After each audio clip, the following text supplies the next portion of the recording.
Hello darlings, welcome back to Indian traveller Prabha. This is Prabhas. And ఈరోజు topic వచ్చేసి మీ అందరూ అడిగిన మేరకు నేను ఒక వీడియో అయితే చేశాను. అదే ధనుష్ కోడి ఆ రోజు రాత్రి జరిగిన మ్యాటర్, అక్కడ సంఘటన ఈరోజు నేను చెప్పబోతున్నా. నేను కొంతమంది దగ్గర తెలుసుకున్నా. అంటే ధనుష్ కోడి మనం వెళ్ళిన తర్వాత అక్కడ చూడడానికి చాలా అద్భుతంగా అండ్ పీస్ఫుల్గా ఎంజాయ్మెంట్గా ఉంటుంది. చుట్టుపక్కల సముద్రం అలలు సౌండ్ తప్ప ఇంక ఏమీ మనకి పెద్దగా వినిపించదు. ఎవరు ఎంత అరిచినా గోల చేసినా సముద్ర శబ్దాలు తప్ప ఇంక ఏమీ కూడా వినిపించనంత పీస్ఫుల్గా ఉంటుంది. అంత బ్యూటిఫుల్ ప్లేస్. 8 to 10 కిలోమీటర్స్ డిస్టెన్స్లో మధ్యలో రోడ్డు ఉంటుంది. అటు ఇటు మొత్తం సముద్రం ఉంటుంది. దానిలో ట్రావెల్ చేస్తూ అలా వెళ్తూ ఉంటాము. చాలా ఎక్సలెంట్గా ఉంటుంది ప్లేస్. అండ్ ఎగ్జైట్మెంట్ కూడా ఉంటుంది. వెళ్తూ వెళ్తూ కూడా ఆ సముద్రం అలల నుంచి వచ్చే చిరుగాలి మనకి అలా తాక్కుంటూ వెళ్తుంది. చాలా అద్భుతంగా ఉంటుంది.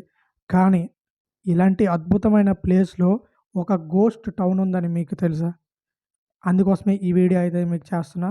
ఈ వీడియోలో ఖచ్చితంగా ఆ నిజం అయితే చెప్పబోతున్నా. ఈరోజు ఆ నిజమేంటో తెలుసుకోండి ఈ వీడియోలో. Hi hello darlings, this is Prabhas. Welcome to Indian traveller ప్రభా యూట్యూబ్ ఛానల్. డార్లింగ్స్, ఆ ధనుష్ కోడి మేము ఎప్పుడైతే అక్కడికి వెళ్ళి అది విజిట్ చేసామో, మనం ఆటోలో బుక్ చేసుకున్నాం అనమాట.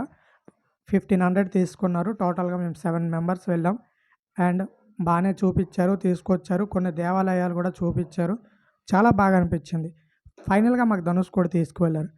ధనుష్కోడిలో అక్కడ మాకు ఎప్పుడైతే అది కంప్లీట్ అయిపోయిందో ఒక 1 అవర్ 1.5 అవర్ ఉన్నామాట. మేము రిటర్న్ వస్తుంటే ఇంకో ప్లేస్ చూపించాడు. సారీ, ఆ ప్లేస్ మాకు కనిపించింది. బోర్డు ఒకటి కనిపించింది రోడ్ సైడ్లో, రైల్వే స్టేషన్ అని. అటువైపు ఇటువైపు సముద్రం ఉంది, మధ్యలో రోడ్డు ఉంది. రైల్వే స్టేషన్ అనే బోర్డు అక్కడ ఎందుకు పెట్టారని మాకు ఒక డౌట్ వచ్చి అక్కడ ఆపమని చెప్పాం. ఆటో అతనికి క్లియర్గా తెలియదు. సో ఆటో అయితే అక్కడ ఆపాడు. మేము లోపుకి వెళ్ళి అక్కడైతే ఎక్స్ప్లోర్ చేయడం స్టార్ట్ చేశా. అక్కడ ఉన్న స్థానికుల్ని అందరినీ కనుక్కున్నా. అక్కడ జరిగిన సంఘటన ఏంటంటే, 1964లో డిసెంబర్ 12 వరకు బాగానే ఉండేదంట.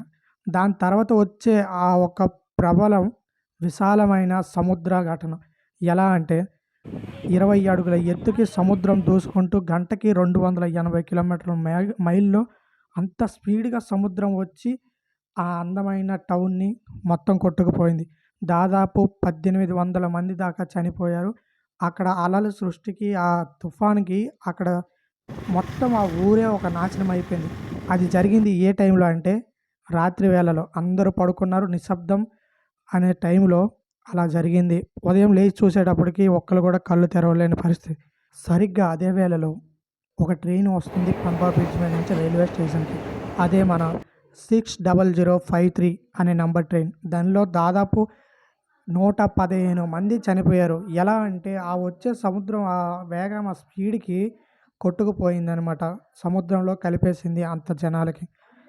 ఇది ఇది చాలా దారుణమైన సంఘటన. నాకు కూడా ఆ పంపార్ బీచ్ మీద వెళ్తున్నప్పుడు కానీ, అలాగే ధనుష్కోడికి ఆటోలో వెళ్తున్నప్పుడు కానీ చాలా భయం వేసింది. కానీ నేను ఆ ఎంజాయ్మెంట్ని మిస్ అవ్వలేదు. ఎంజాయ్ అయితే చేశాను. ఆ భయం నాలోపే ఉంచుకున్నా, ఎవరికి చూపించలే. ఎందుకంటే రెండు వైపులు సముద్రం మధ్యలో మనం వెళ్తున్నామంటే అది ఎప్పుడు ఎలా ఉంటుందో ఎవరికి తెలియదు. నేను కూడా ఎగ్జాక్ట్గా డిసెంబర్లో వెళ్ళా. ఎందుకంటే శబరిమలలో దర్శనం చేసుకుని అక్కడి నుంచి అన్ఎక్స్పెక్టెడ్గా వెళ్ళడం జరిగింది. ధనుష్కోడి, అలాగే రామేశ్వరం, మొత్తం టోటల్గా చాలా ఊర్లు విజిట్ చేశాను. అది కూడా చాలా లో బడ్జెట్లో. ఆ టిప్స్ కూడా చెప్తా.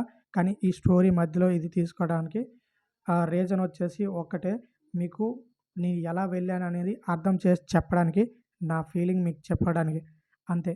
ఇప్పుడు మనం పాయింట్లోకి వెళ్ళిపోదాం. ఆ రోజు నైట్ ఆ ట్రైన్లో ఉండేవాళ్ళు 115 మంది అందరూ చనిపోయారు.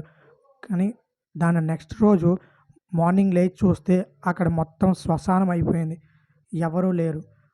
ఇంకా గవర్నమెంట్ ఒకటే ఫిక్స్ చేసింది, ఈ టౌన్ ఇక్కడ నివసించడానికి పనికిరాదు, ప్రతి ఒక్కరు కూడా ఇక్కడి నుంచి వెళ్ళాల్సి ఉంటుందని. అలాగే అక్కడైతే రెస్ట్రిక్షన్ పెట్టారు. బట్ అక్కడ ఉండే స్థానికులు ఏం చెప్తున్నారంటే, అక్కడ రాత్రి వేళల్లో మనకి భయంకరమైన శబ్దాలు వస్తూ ఉంటాయని చెప్తుంటేనే ఒళ్ళు జల్లుమంటుంది. ఆ రోజు నాకు వాళ్ళు చెప్పేటప్పుడు కూడా అలాగే అనిపించింది. ఇంకో విషయం ఏంటంటే, మన ఆ రైలు పట్టాలు ఏవైతే ఉన్నాయో ఇప్పుడు భూమిలో పాతుకుపోయినాయి.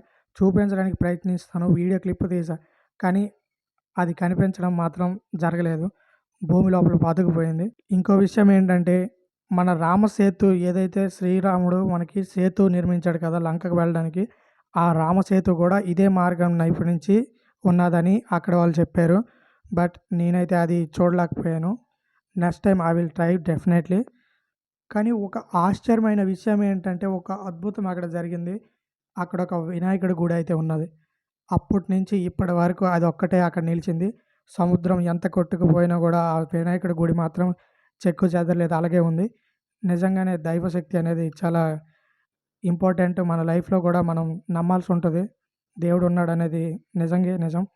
ఎందుకంటే అక్కడ చూసిన తర్వాత ఆ ఘట్టం విన్నాక నాకు ఒకవైపు ఆలోచన మొదలైంది. ఇంకోవైపు నాకు భయం మొదలైంది. ఎందుకంటే మేము కూడా అలా అనుకుంటూనే అక్కడికి వెళ్ళాం కాబట్టి నేను ఒక్కడినే వాళ్ళ ఫీలింగ్ ఏంటో నాకు తెలీదు.